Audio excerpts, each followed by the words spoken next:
Working. Are you ready for the sound of another Ultra Crude podcast? Bam! That's the sound of another Ultra Crude podcast. I'm John. You are Becca Jones. And together, we're BMFJ squared. God, you're back on that. Yeah, we're doing it. Obviously, BMFJ events, BMFJ endurance sports. Not really. We don't do sports. Not endurance sports. It's one particular endurance sport. The sport of ultra running. Yeah. Yeah. Or running. Trail running. Yeah, but for a longer period of time. Yeah. Yeah. So we host events and we talk in podcasts and we coach athletes and we like to get in the weeds of what people have going on and see how we can improve their life a bit through this sport of ultra running. Yeah. And we've improved each other's lives. I think dramatically. I know I've improved yours. Oh, yeah. Just a total upgrade for sure. Yeah. You have greatly improved my life. That's a long pause, ladies and gentlemen. I'm going to go ahead and take that long pause and have a delicious sip of Fresca. You do love your Fresca. Oh, it's so good when it hits your lips. That's what she said. It's so good. That's why we call it the Ultra Crude Podcast, by the way. Right there. That's the reason. I like it when it's like, in a movie where they name the title at some point in the movie. Mm-hmm. That's what we do with the show every single time, because every single time there's an opportunity. Listen, we're just living life together. We're having these conversations. We're sharing them with people. And I think it's great. Yeah. It's fun so far. I had a bit of an issue at the Chick-fil-A today. I don't know if you don't go to Chick-fil-A. We don't go to Chick-fil-A a lot. No. We're not like big fast food people, although you have been just attached at the hip with this Taco Bell cup, which we ran a poll on this week. It was the gnawed up straw gave it all away. I had a couple people let me know that it was the straw you've been chewing on. They've been paying attention to details. Yeah, they real investigative. Not for nothing. You have several. I don't want to say more profound, but a few drinking containers that we've invested in. Oh yeah. I've gifted you these wonderful all the rage drinking containers. Oh yeah, they're fantastic. I love them. And you hate using them. No. Most commonly, it's half of an empty gallon jug of water. You're like, you'll steal one of my water bottles and you'll hold on to that for like a week or two until you lose it. No, once they get gross, I can just throw it away. Or then this Taco Bell cup that you've had for over a week. Listen. I'm listening. I think everybody's listening. Here's the thing about these drinking apparatuses. Is it like a sturdy cup? I'm surprised the lid has lasted that long with the on off. I'm real tender with it. Yeah, the lid is the weak point of that whole operation, I think. Listen, something's going to happen to it. The reason I like to throw it away. That's what's going to happen to it. Well, that's the thing about these chosen items is I don't have to clean them when they start tasting. If it just has water in it, you don't have to clean it. Sitting in and out of the car, and it's not just water. Like I'll add electrolytes to it. And you stuff can't like do that. No. Yeah, straight and then water. That's all you out. need. Is you just need to drink water. And especially not in this heat. No, you have to drink electrolytes every day. Fresca actually has some electrolytes in it. That's why I think it's such a refreshing beverage. I don't know if that's accurate, but no, I definitely think it's a refreshing beverage. You've got a little Fresca going on there yourself. I do. It's a Fresca. It's hot out there. Yeah, Chick-fil-A. We don't do it often. And honestly, it's like the only fast food restaurant in town where you think, all right, this is going to go well. Because it's touch and go out there. They closed down the Burger King. If your neighborhood can't support a Burger King. I'm so bummed about that. Those onion rings. Oh my God. I love Burger King. Every now and then, I want a Whopper with cheese. Mm-hmm. Not even once a year. But sometimes that flame broiled Whopper after a long run, when you can feel a little good about yourself, just letting things go. No, they closed it down. I think it's a travesty amongst these kids' generation. But the Chick-fil-A, they want to, I don't know. I think they got a little communist institution going on over there. They don't want you to roll up and then decide what you're going to have. Mm-mm. They want you to have memorized that menu beforehand, or just go in and say, I need a chicken sandwich. And I know they got other things, chicken sandwiches, because, I don't know, the once or twice a year I go to Chick-fil-A, I like to look at the menu. Well, they did not want me to look at the menu today. They're just like, what are you going to have? Well, I'm 10 cars back from the menu board. I can see it up there. I was like, well, I don't know. I've not memorized your menu, which apparently is not a common response. No, people go to Chick-fil-A. I mean, when a place is always 20 plus cars deep, I mean, efficiency is what they're doing. They don't have time for you to decide whether you want chicken tendies or a Sammy. Well, I made it real inefficient. I'm sure you did. Because I could not just tell them off the top of my head what I wanted. I was getting a sandwich for you. I wanted to check out those grilled sandwich items. I appreciate that. You know, there is a question I asked you before you left about what you could just order through the app. No, and I don't that want gives to you order time through to the look app. at No, it. I don't want to order through the app. I don't want to download, log in, fill out an email to get a sandwich. There's too much. There's too many apps out there for everything. I mean, I agree. There's but too they much have an ordering app ahead. only. The only app I ever use, and you turned me on this, is the Starbucks app. Oh, it's the way to go.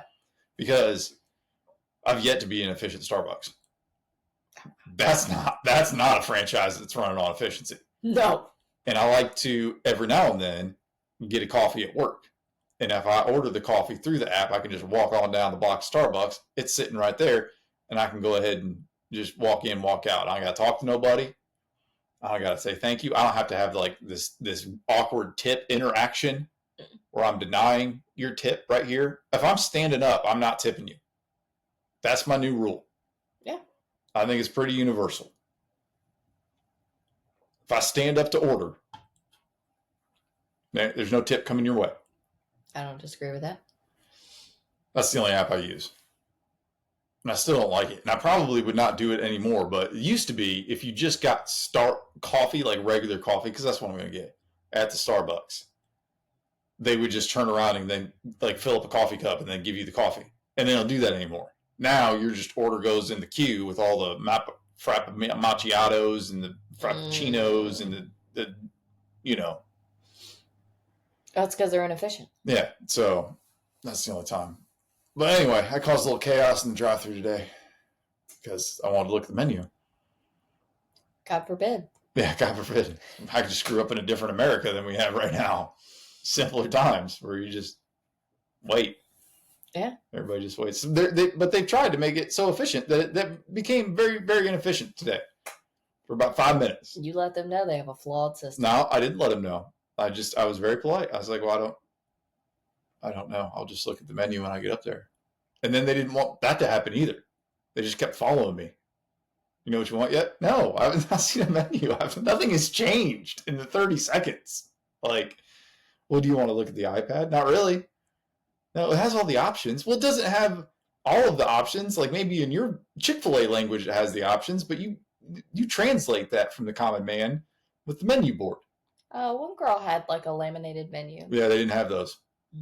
They were gone. Because I did that one day. Because, you know, I don't know. Not on a Saturday afternoon. They had no time for laminated menus. Well, I was pretty far back in the line, but I had no idea what I wanted.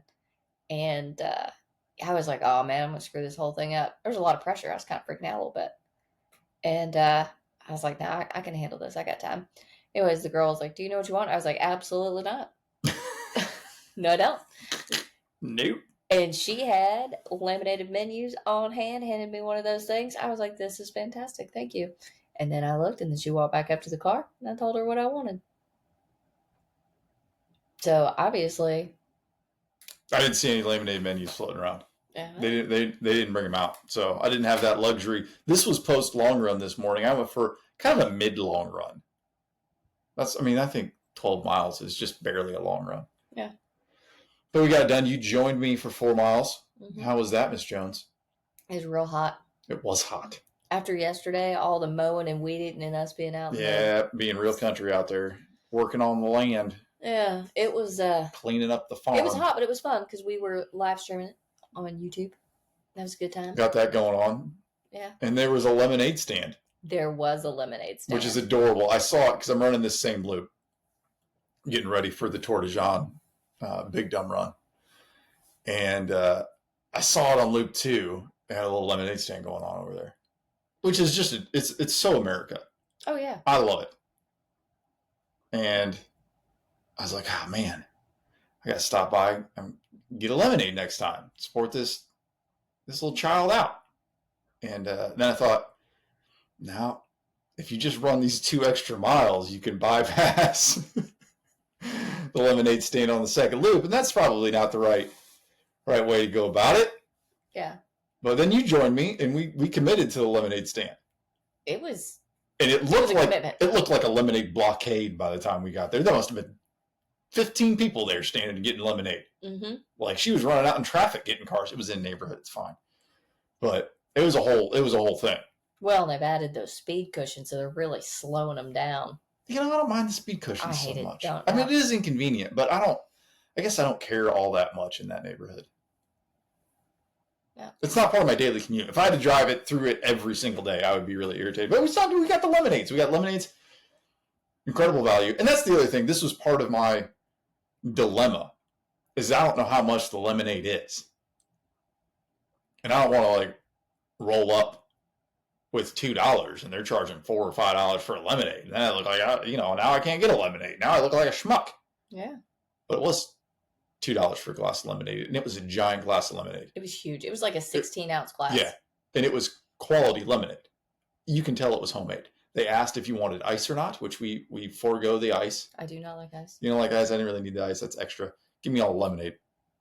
No, not. Hey, I want all the lemonade.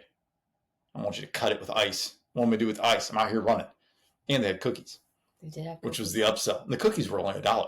And it was definitely worth $1 for that cookie. It was a good cookie. I don't usually like just chocolate chip cookies. But it was so good. That was like a 9.3 cookie. What was the lemonade? Probably an 8.7. Okay. Good quality. Quantity was almost too much. Great value. Lemonade. Yeah, it was more lemonade than I anticipated getting. $3. We walked away probably 350 calories. Which we needed it to fuel the run. Yeah. That's bing, bang, boom. That's a deal. Yeah, that's cheaper than a gel. For sure. Yeah. So that's a win. It was nice. It was a nice little hot long run day. Yeah. Yeah, it was hot. Long pause. Oh. Are you still thinking about how hot it was? Yeah. I got a headache. Like, it came back from yesterday, because yesterday I got heat stress. So I was not feeling super great yesterday afternoon with a little headache, feeling extra tired.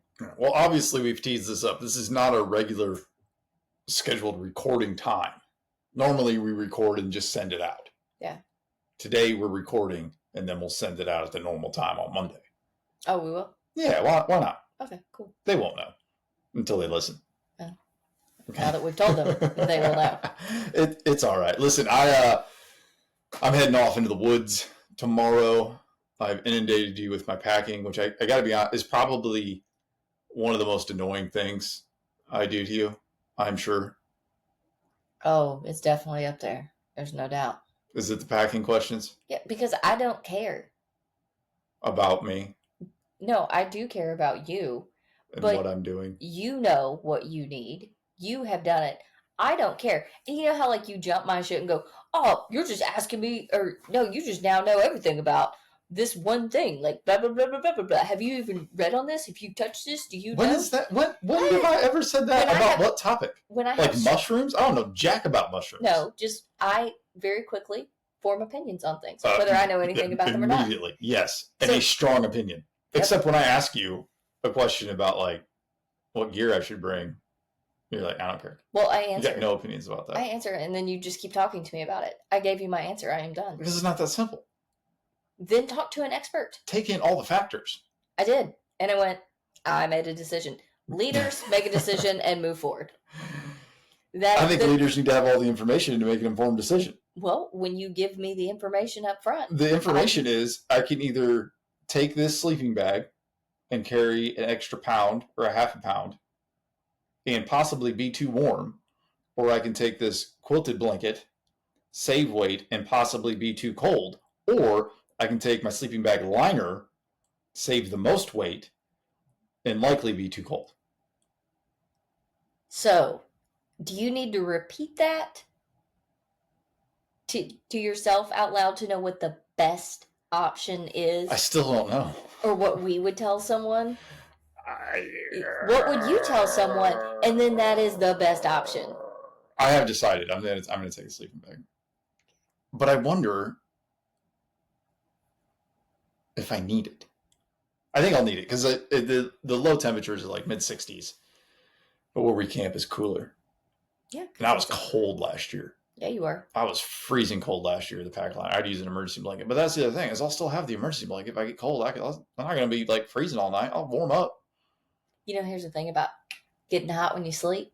You can just like unzip that sleeping bag, take it off of you a little bit. You can get cooler easier than you can get warmer. That's fair. That's a good point. I get cold. Yep, decision made. Done. I get colder easier now. I froze all winter. I've got less insulation around me than I used to. You do. I'm so much colder now. Mm-hmm. Yeah. Yeah, I'm glad I made that decision for you. That was a wonderful discussion yet again. This is what irritates you. I don't even deign to talk to you about the food I'm going to bring and the snacks. Yeah, absolutely not. And the decision-making process that goes into all that. I'm not your mother, and I am not an expert backpacker, and I have no opinion. Here's the thing, is you have to carry this stuff. Mm-hmm. Yeah, that's how backpacking works. Or do you need to explain that to anyone who doesn't know? So this idea of you just bring it with you, well, all of a sudden, like instead of carrying 10 pounds plus water, you're carrying 30 pounds plus water. And that's too much. I mean, that's if you're cooking all meals and dinner. Or do you think we're just not going to eat for a week? I mean, you're going to eat, but be reasonable. This is how people end up with too much stuff.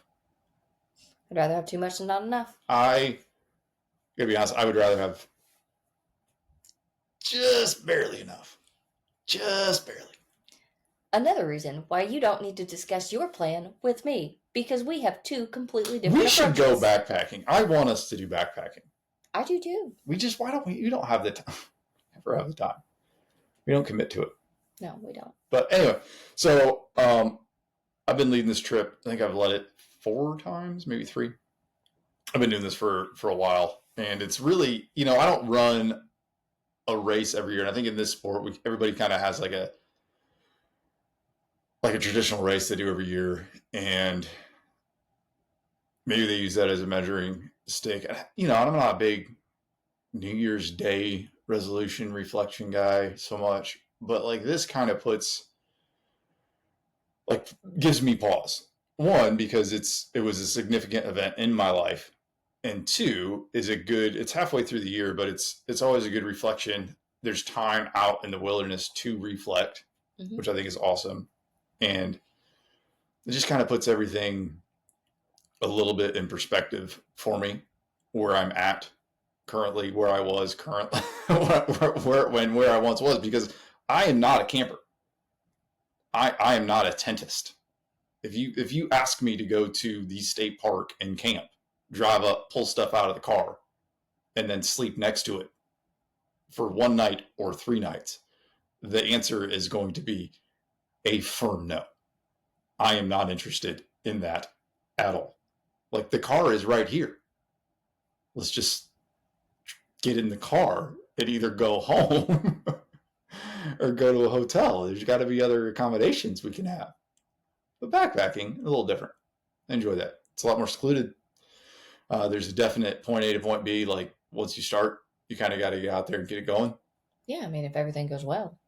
If everything goes bad, you got to get out there and keep it going.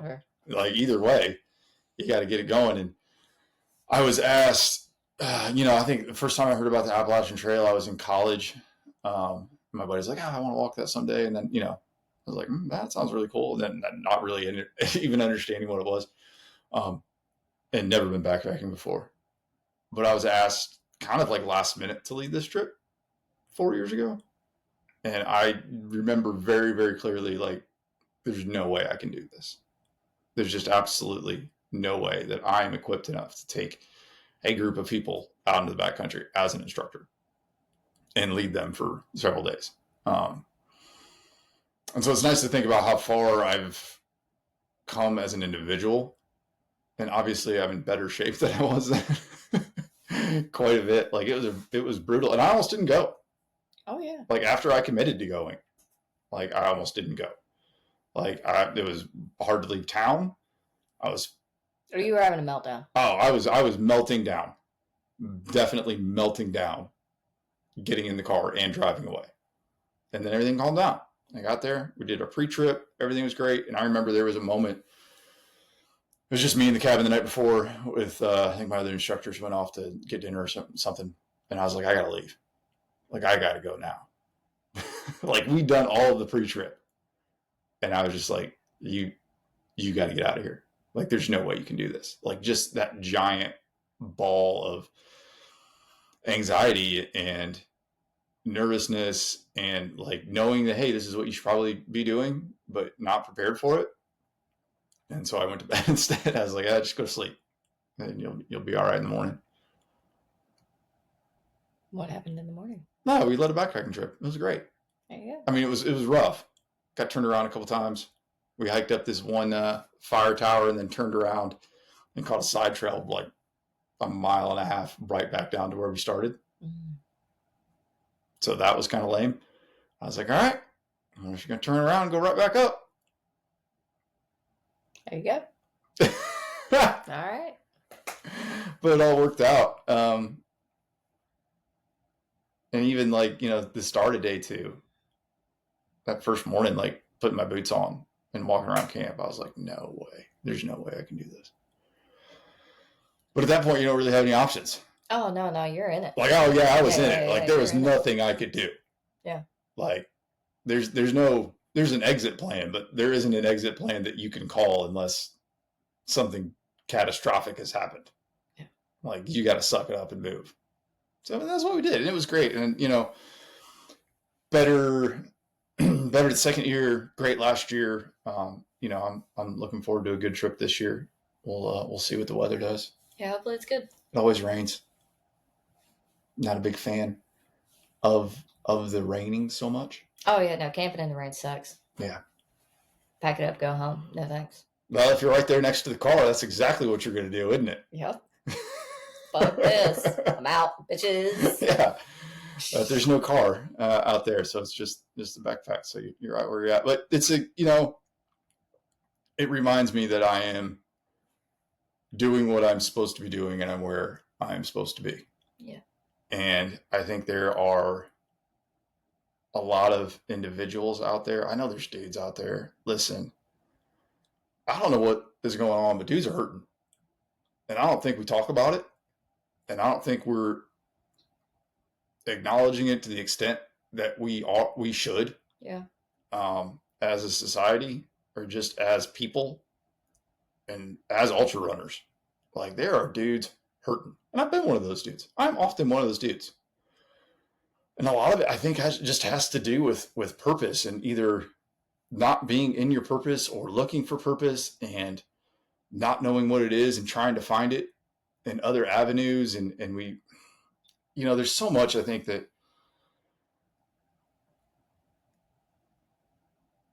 lacking for worth as a dude, as a man. Yeah. Like, I think women are incredibly valuable and are valued for being women. I think most of the time, a man's value is what he is providing. And that leads us to either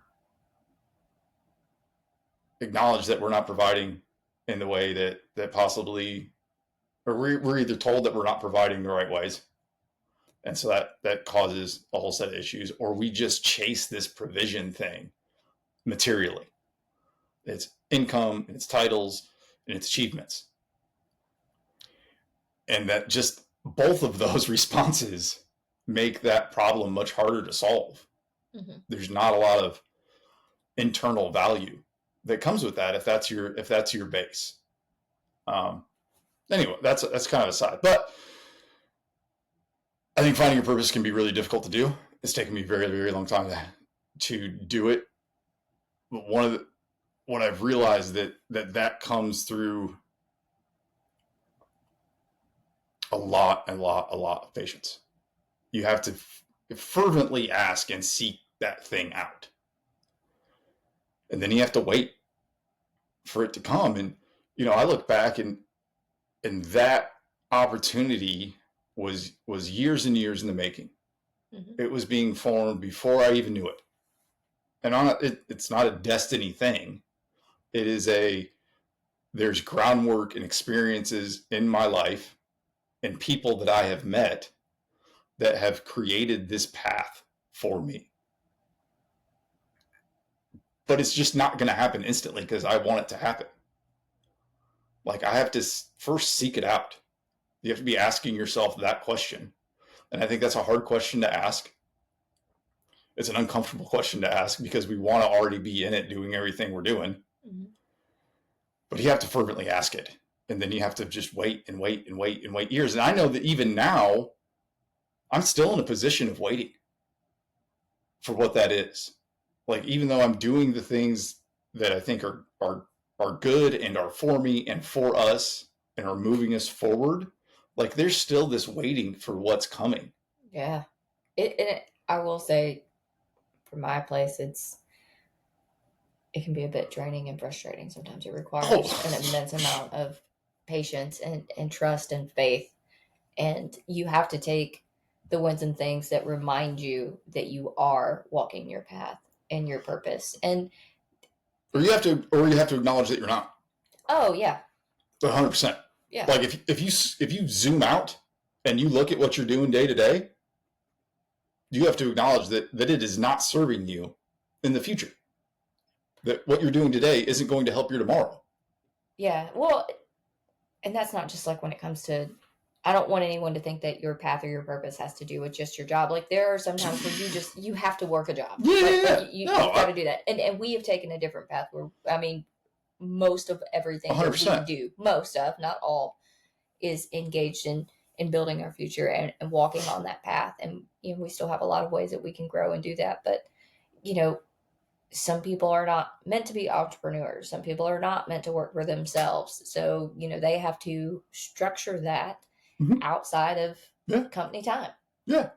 And that's okay. I'm not saying it's easy. I'm just saying, like, if what you're doing today isn't helping your tomorrow, it's all the ancillary things around your job, right? Mm-hmm. Like, the job is good. It's providing. Like, you need that. But what else are you filling your time with? What else are you doing?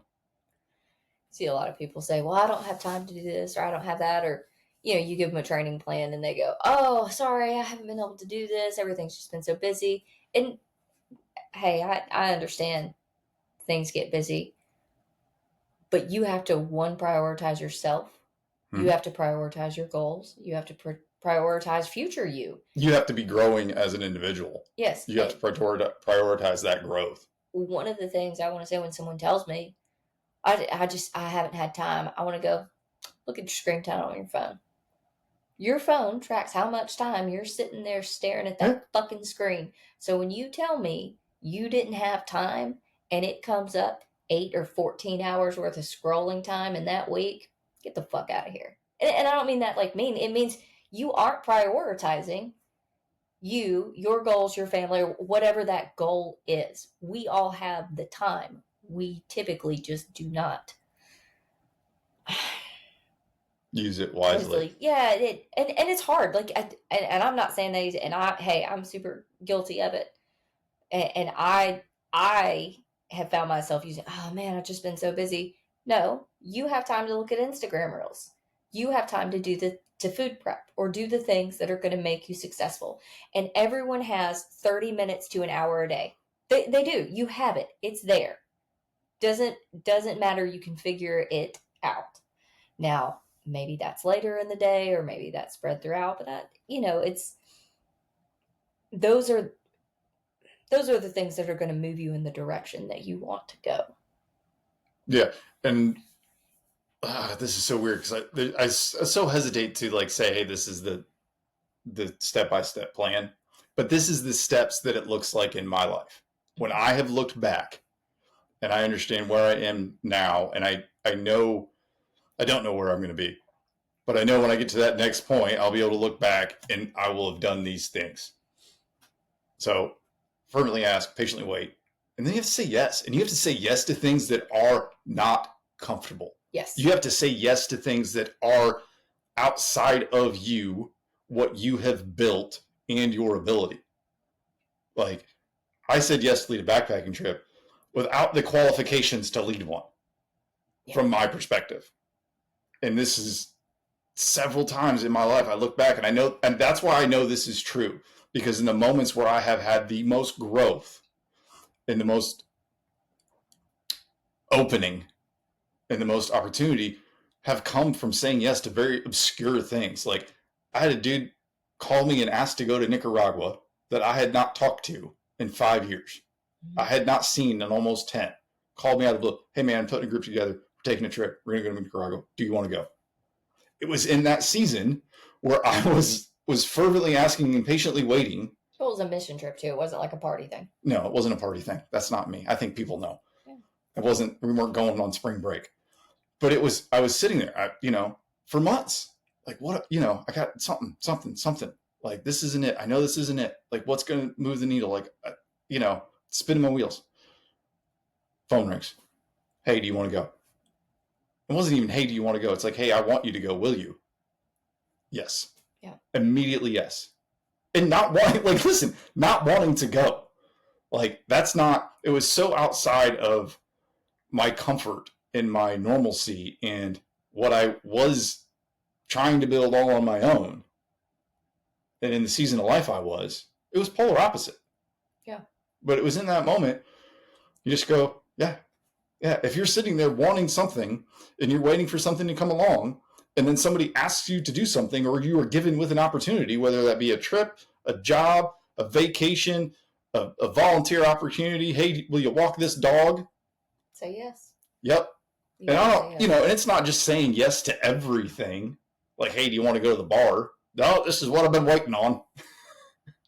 Hey, I got tickets to the NASCAR race this weekend. You want to go? Yes, I actually do.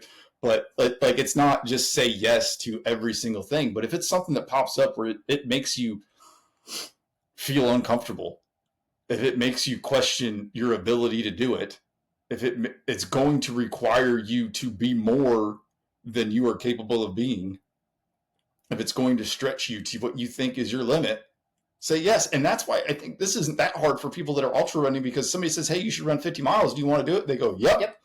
Sure do. Yeah. Hey, do you want to take this scary position over here? Like, you've built a career in corporate world over here. I've got an opportunity in this sector that's complete opposite, but I think you'd be great. No, I'm an accountant or whatever it is. Yeah. You know what I mean? Yeah. And it's just that you're not happy doing what you're doing. You know that isn't your ultimate purpose or fulfilling path in life. You've been given this golden opportunity, but it's outside of your level of comfort, experience, and knowledge. Well, gosh darn it, maybe that's the thing. And if it's not the long-term thing, it might be the thing you need right now. I'm not going to be a professional backpacker. We can take people backpacking. Sure can. It can be a part of what we do. And it's just been, listen, again, I don't like tenting.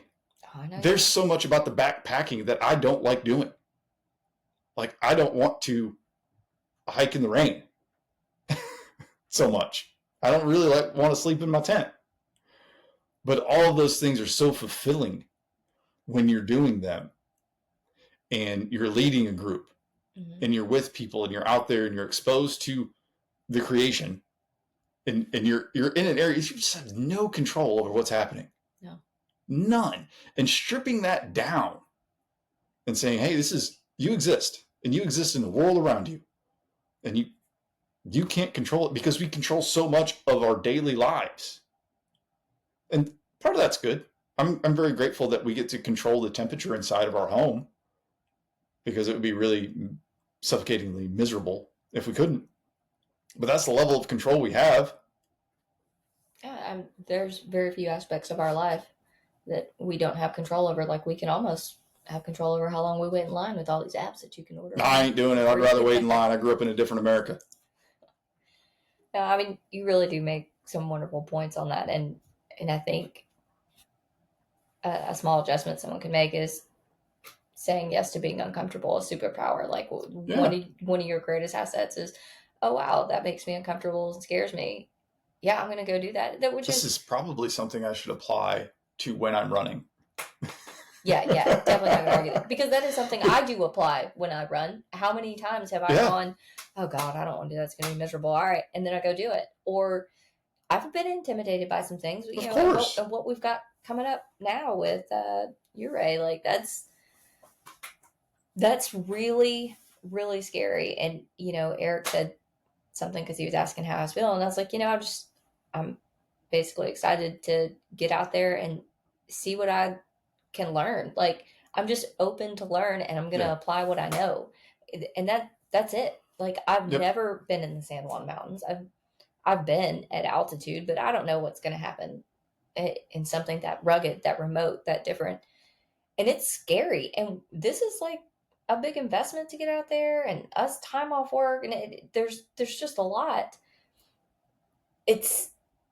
I'm not typically overwhelmed or intimidated, but I will tell you, which is true, certainly feel it with this looming, but which is also true.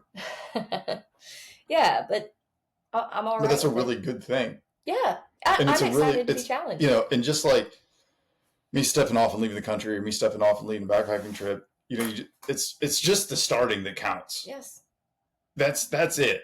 Is saying yes to the opportunity and learning what you can along the way and letting it shape you through that experience, not trying to control the outcomes. Yeah. And I think that's what keeps us from saying yes, and why we say no to so much, because we want to determine the outcome of things before we start. It keeps people running the same distances they're running because they want to be able to control the outcome. Well, I know I can run a 50K. I know I can run 50 miles. I might be able to do 100K, but now I want to run that 100. Can't control that outcome. I'm going to stick to this type of race instead of doing something in the mountains, or I'm going to stick to the mountains instead of doing something flat and on a loop. Yeah. Like we search so much to control the outcome, and that's the dilemma that you just find yourself stuck in, because you want something different and you want something more and you want to do other things, but you only want to do them if you can control the outcome of doing that. Yeah. Yeah, and that's just not how it works. No, you have to just step off and listen. You don't have to step off fearless. If you should be afraid, if that's your reaction, like, hold on to it, because it's probably happening for a reason. Yeah, it's probably reasonable, and that's okay. It's okay to be nervous and anxious. Listen, when I was having a meltdown, it was perfectly acceptable, natural response to have. Yeah. It was so uncomfortable for me. I was actually empathetic to it. Oh, you were. It's rare. And when I wanted to leave because I was filled with anxiety, that was a perfectly natural reaction and emotion to have. And I think, mine is heightened for several reasons, but that was perfectly natural reaction. It doesn't mean that you have to let it stop you from the process. Because, listen, I could have came home. It would have been nothing good. Nothing good would have happened, and I certainly wouldn't be leading the trip again. That ship would have sailed.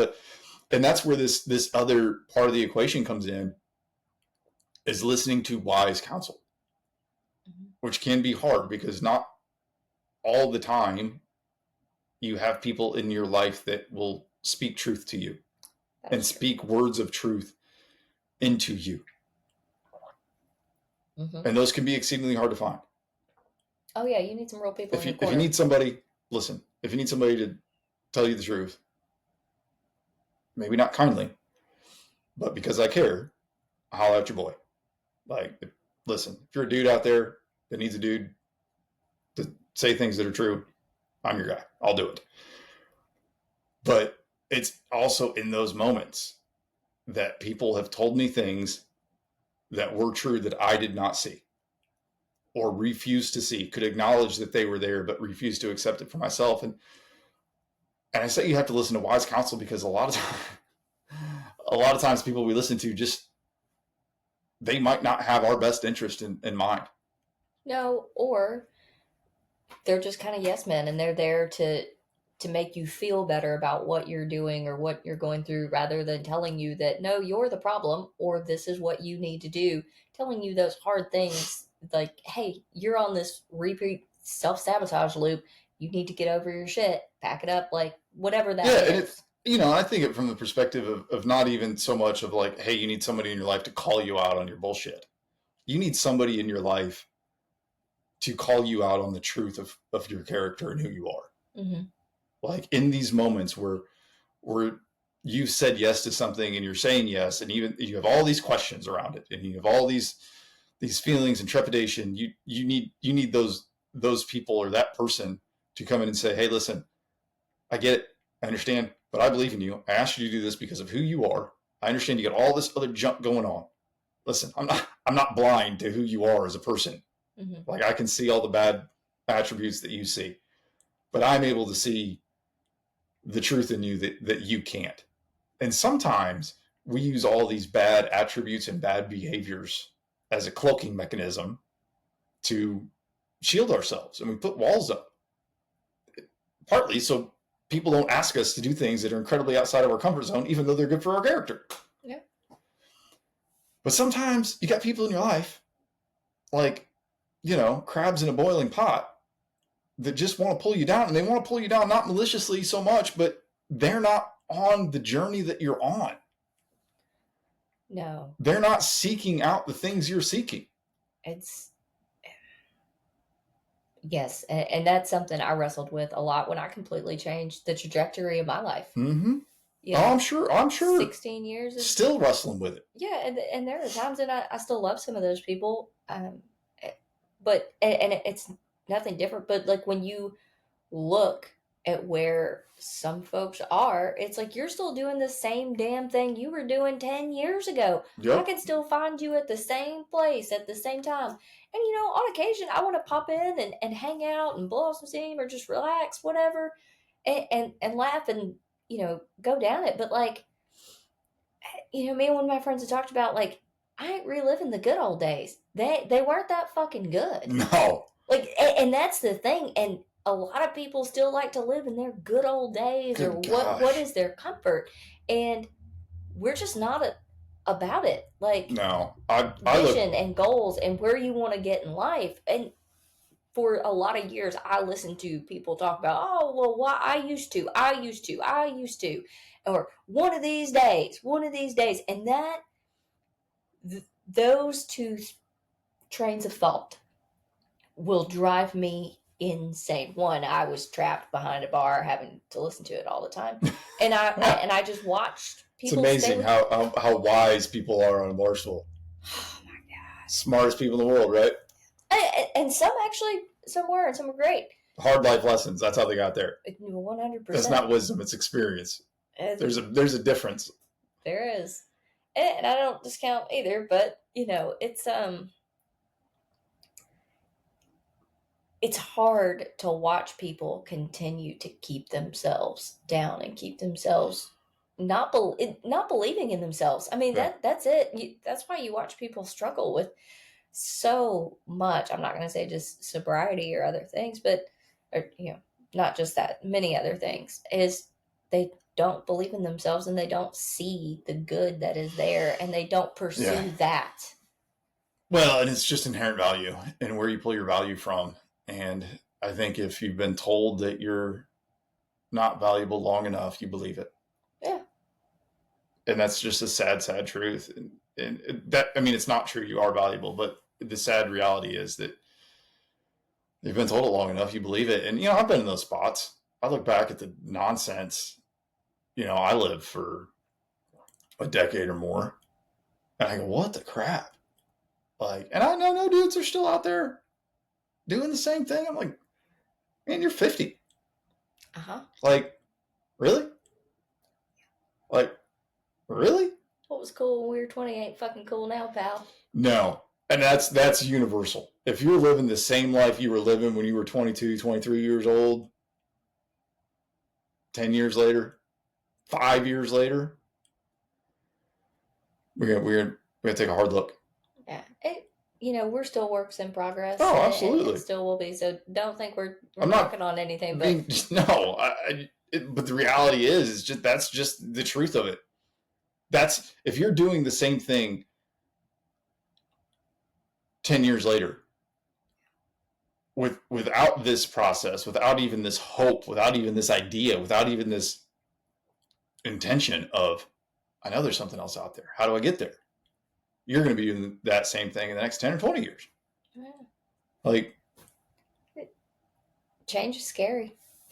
It's scary. It's overwhelming. There's a lot of reasons people keep doing the same thing that they're doing that just keeps them where they're at. Well, I'm just incredibly grateful for all the times that people have spoken truth into my life. Yeah. And so many times it keeps me whole, and it keeps me understanding that, because I feel like I screw up all the time, just not even, like, that's so stupid, like not exceeding my potential, like not even just meeting my potential, like. So you just need those solid people, or a solid person. One person can make a huge difference, and for those people that don't have those people around, you have to find that community. Yeah, and you're not going to find it amongst the people. If you're living a life that you don't want to be living amongst a group of people that are living the same life, that person isn't there. No, you really, you got to get down the road at least a little bit. Well, and you hear it a lot, with my schedule, it's hard to get to group runs or to go and do those things. Maybe that's your heart. That's the shit that you have to prioritize, is getting out there amongst like-minded people. What do you got to move around? Yeah. Like, to get it done. You're going to have to do that. You're going to have to. What sacrifices do you have? What conversations do you have to have? And I think that is so much of it. If this is, people don't want to have conversations. No. Because there's hurt, and there's issues, and there's stumbling blocks and walls to get over. But maybe what's keeping you back is your inability or unwillingness to have a hard, honest conversation. Yeah. Well, maybe that's the thing that's hard, that needs to be done. And when you have that, you can say, okay, I've got this hour for myself on Wednesday. Yeah, and sometimes, it's nice to find those people that you can just have those hard conversations with, and it makes you look forward to carving out that time. Like, Fawn came out the other day, and I love talking to Fawn. We always have great conversations. Name drop. And I had a plan to, live stream and the thing, and I knew that we were going to have really good, deep, profound conversations, and we did. And those hill repeats, up Myers and back down, Big Owls, they just flew by in that hour. Yeah. Because we were talking about real shit and what we're searching for, and the growth that's in that. And even if you don't have someone like that, again, going and finding that, and maybe that includes getting on Facebook and there's posting, online groups out there. I am looking for people in this area. You have to be proactive, and so many people think that life or those opportunities and those people are just going to come to you, and they are not. No. More than likely, they are not. You are going to have to put yourself out there. You're going to have to ask. You are going to have to push yourself in that direction and make those connections so that you can make that shift. Otherwise, you're going to keep beating yourself up. You're going to keep getting down on yourself, and you're going to keep yourself where you're at. Yeah. And not to plug our race, but I think this is one of the reasons it has built the community it has. Yeah. Is because people come out and they make those connections and they find those people. Yes. You see people going to races, though, to like meet people and make connections, and then they put their fucking headphones in. Like, you see it in their posts. They're like, oh, I love going to the community and getting to meet people. Or you just want people to see you. Yeah. There's a difference. This actually is a great segue to step 4. Okay. This is a 4-step process, people. It's not about you. It's not about you. Your purpose, what God wants for you in your life, is probably not going to be about you and making you better. Mm-hmm. Like, it's not a single mindset of, this is what I'm going to do, and then I'm going to be this title. I'm going to drive this car. I'm going to buy a house in this subdivision. I'm going to go on this vacation. Mm-hmm. This thing is not about you. It's taking your passion, your skills, your tools, your character, and using it for the betterment of somebody or multiple somebody else. It's just not about you at the end of the day.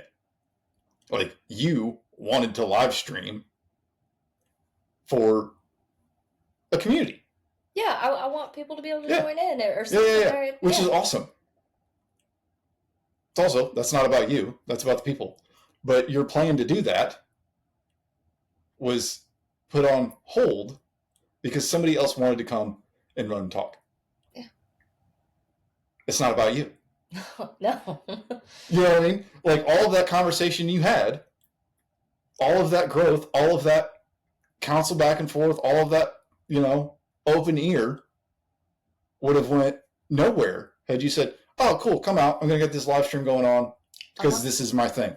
Yep. This is my purpose. I've been given this path to do this live stream, start an online group. Yeah. But it ain't about you. No. It's not. But in so many of us, we get to that final point, like we've waited and we're patient and we've said yes to the thing and people have reassured us that it's the right thing and we're capable of it and we're the right person to do it. And then we get there, we make it all about ourselves because we say our time is now. This is my thing. I have worked this hard. Bam, I am going to do it. I finally made it. C-suite. And then you're a crappy leader because you think you're the reason you got there. Oh, yeah. Like, it just isn't about you. And this is part of the reason, like, we're so adamant about saying that this is not the community we've built. Mm-hmm. Because we didn't do it. It's the people that showed up that built it. Yep. We hosted an event. Everybody else makes it happen because it's not about us. It's about the people that are coming running because it's not about us. It's not about you. It can't ever be about you because if it's about you, it will only be as big or as important as you. And in the grand scheme of things, you're just not. No. Regardless of who you are in this world, you're just not. You ain't that big. You ain't that important. You could be the top of the A-list actor, movie star. Really big. Big as it gets. Until next year comes around and you're not anymore. Yeah. Like, it's just not about you. And whenever it is about you, it's not fulfilling. No. And so much of the unfulfilling parts of our lives are about us. That's why we have bad habits. And that's why we have vices. And that's why we have mess and junk we carry around. Because we think it's about us. And if you live a life that's about you, it's probably not going to be that fulfilling. It's probably not going to be that purposeful. It's not going to be very joyful, I'll tell you that. I'm all about that joy. I love joy. Joy is such an important emotion to have. And I do want to say I really appreciate how well you convey all of that. You're really good at that. It's just taken me a really long time to get to where I'm at. And I know at the end of the day, I'm not anywhere done. No. And I don't look forward very often at all. I'm not one of those people. And part of that is just the complete upending of my life. Which is funny because I look forward all the time. I am looking not in that way, but I'm looking back constantly because I'm looking back at the breadcrumbs and I'm looking back at the path that I've been on. You know what I mean? Because it's hard to see it when you're in the moment. It's hard to see when we stand in the corral and just think, yep, this was always meant to be. This is natural. No, how did we get here? And you think, like, how did I get here? This is completely radical. I could have never done this on my own. And that's part of this process is understanding, like, this isn't ever something that is going to come to you because of what you've built. Like, if you can do it on your own, if you've got the resume to step in, if you're at the top of the stack on the hire list, yeah, you may have earned it. You may deserve it. It doesn't mean it's for you. It might not be your purpose. It might just be your qualifications. And there's a big difference between your purpose and your qualifications. Yeah. I'm talking about purpose here. I've got a lot of qualifications. I ain't using none of them. You're not wrong. But I know that what I'm doing is good. And it's where I'm supposed to be and what I'm supposed to be doing. Because if I was using my qualifications, I wouldn't be doing none of this. We wouldn't have this. We wouldn't have built this together. It might exist, but it wouldn't be what it is. No. And it would make sense. What we do doesn't make any sense to do. No, there's no PTO. There's no stock options. But it just wasn't like you don't get out of high school and go to school for race directing, and then work your way up the race directing internship corporate ladder of that's not it. I've got a resume. It didn't get me here. I don't have a resume. And any of this stuff isn't good on my resume. My resume is life. There you go. Do it, lady. It's so fucking good. It's so much of we want to use our qualifications all the time, and our qualifications just aren't going to get us to our purpose. And so it takes me looking back and reflecting on those moments where I've said yes, on those moments where I've waited, on those moments where people have come alongside me and said, hey, yep, I know this isn't what you're looking for. I know this isn't what you want, but it's what you need to do. And I'll say yes to just about anything. I've said yes to a lot of stuff that was outside of my wheelhouse, that was outside my qualifications list, that was outside of my resume, because somebody asked me to do it. And all of those things have been increasingly beneficial. Yeah. They've paid dividends. I'm not doing a lot of them now, but they all were either a bridge on the trail or a ladder or, a shelter.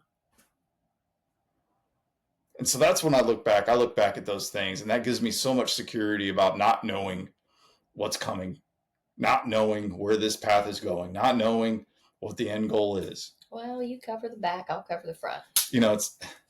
I've got goals and I've got, things that I want, but mostly I just want to be living in my purpose, doing what I was called and made to do with people I was called to do it with, and living a life that is full of abundance that I can't create.